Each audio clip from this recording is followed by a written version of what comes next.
Welcome to our channel. Don't forget to subscribe. Continue to like and keep sharing. Nyesom Wike responds to Rivers elders' request to apologize to Peter Odili. Nyesom Wike, the minister of the Federal Capital Territory, has firmly stated that he owes no apology to former Rivers State Governor Peter Odili following their recent feud.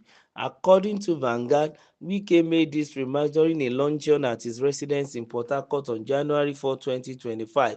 He emphasized that his comments about Odili were not insults but rather a reminder of Odili's own previous public statements.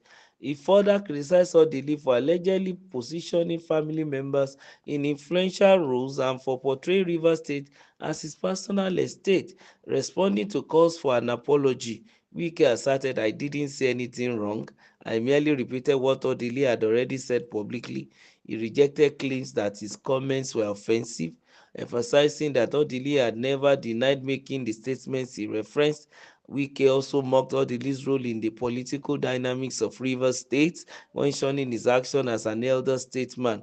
The luncheon, attended by politicians from both the APC and PDP, included messages from prominent figures including Edo State Governor Monday Okpebholo and former Edo Governor Adams Oshiomhole. This was the presentation. The documentary was also presented, showcasing instances where Odili had previously praised Wike. Well, that is another situation in Rivers State between in quotes now, political godfather, a golden governor, Peter Odili, and then the immediate past governor, that is the current FCT minister, Nyesom Wike. As regards a statement that was made by Wike, which he also re-emphasized here during the luncheon in Port Harcourt, that he doesn't owe any apology to Peter Odili because he has not said anything offensive or denigrating or disturbing concerning the man, because the man Odili himself has said all these things himself publicly. These are things that he himself has not denied. So why will he now apologize for saying the obvious, that even Odili is aware himself and he has spoken about it in full glare of public view? So that is the stand of Nyesom Wike. But then all things are boiling down to the singular fact that there is fight for the state house in 2027. There is also feud between Fubara, the incumbent governor, and then the immediate past governor, which is Nyesom Wike.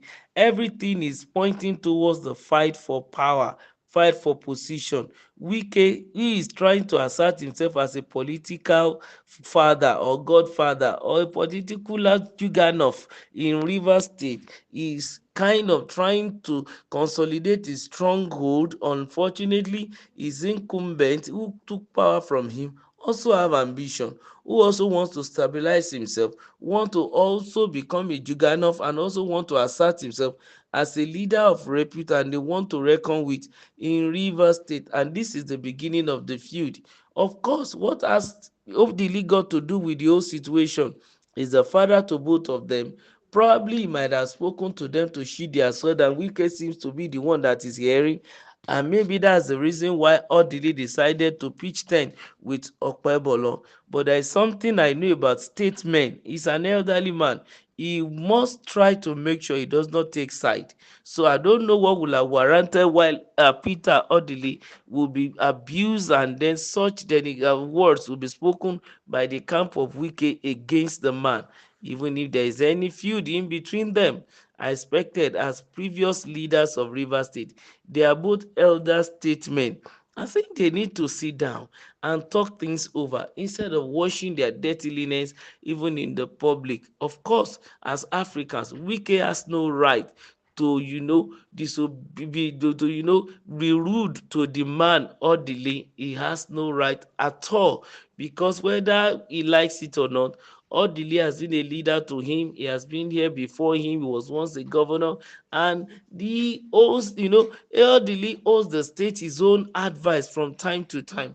If there is feud between Wike and the incumbent governor, that shouldn't stop Odili from relating with the governor, because his own duty, his own role as a golden governor for Rivers State is to submit as a good advice, to suggest advice that can move the state forward, irrespective of political affiliation, party, or whatever.